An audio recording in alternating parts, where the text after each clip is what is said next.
చూశారు కదా, శంఖం ఆకారంలో కనుల విందు చేస్తున్న ఈ బావిని. ఇది ప్రకాశం జిల్లా చంద్రశేఖరపురం మండలం వి బైలు పంచాయతీ పరిధిలోని మైలుచెర్ల గ్రామ సమీపంలోని దట్టమైన అటవీ ప్రాంతంలో ఉంది. క్రీస్తు శకం 17వ శతాబ్దంలో ప్రజల దాహార్తిని తీర్చేందుకు గండి సోదరుడు అనే 2 అన్నదమ్ములు ఈ రాతి బావిని నిర్మించారని స్థానికులు చెబుతున్నారు.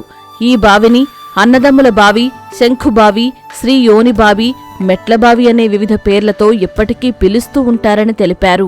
క్రీస్తు శకం 1675 సంవత్సరంలో భైరవకోన గుహ ఆలయాల్లో నివసించే ఓ సాధువు ప్రజల దాహపు కేకలను గమనించి పరిష్కరించేందుకు మైలుచెర్ల గ్రామ సమీపంలో నీటిబూట ఉన్న ప్రాంతాన్ని గుర్తించినట్లు చెబుతారు.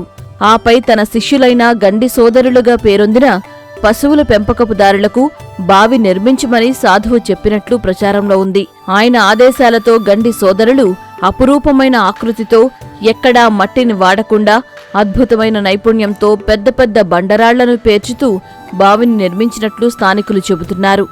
అప్పట్లో ఎంతోమంది ప్రజల దాహార్తిని తీర్చుతూ నీటి కొరత లేకుండా చేశారని, అప్పట్నుంచి ఇప్పటి వరకు శంకుబావి నీటిని తాగునీటి అవసరాలకు ఉపయోగిస్తున్నట్లు తెలిపారు.